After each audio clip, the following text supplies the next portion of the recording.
ఉంటానటువంటి ఒకే ఒక కారణం. మరి ఈ పాప భారం తొలగిపోవడానికి ఇంత ప్రయాస పడితే ఈ భారం తొలగిపోతుందంటే తొలగిపోదు. అందుకే ప్రభువైన యేసుక్రీస్తు వారు పిలుస్తున్నాడు, నువ్వెంతో ఈ యొక్క పాప భారాన్ని మోస్తూ ప్రయాసపడుతూ నెమ్మది లేకుండా శాంతి లేకుండా జీవిస్తున్నటువంటి నా ప్రియమైనటువంటి ఈ యొక్క గ్రామ వాస్తవులారా, లేకపోతే ఈ పట్టణ వాస్తవులారా, లేకపోతే ఈ యొక్క వీధి ప్రజలారా, నా యొద్దకు రండి, నేను మీకు విశ్రాంతిని, శాంతిని, సమాధానమును, నెమ్మదిని, ఆనందమును, ఆరోగ్యమును, మరి చనిపోతే నిత్య జీవమును, స్వర్గమును ఇస్తానని రెండు చేతులు చాచి పిలుస్తా ఉన్నాడు.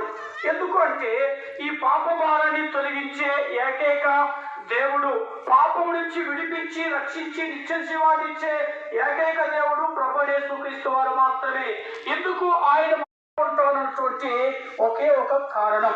మరి ఈ పాప భారం తొలగిపోవడానికి ఇంత ప్రయాస పడితే ఈ భారం తొలగిపోతుందంటే తొలగిపోదు. అందుకే ప్రభువైన యేసుక్రీస్తు వారు పిలుస్తున్నాడు, నువ్వెంతో ఈ యొక్క పాప భారాన్ని మోస్తూ ప్రయాసపడుతూ నెమ్మది లేకుండా శాంతి లేకుండా జీవిస్తున్నటువంటి నా ప్రియమైనటువంటి ఈ యొక్క గ్రామ వాస్తవులారా, లేకపోతే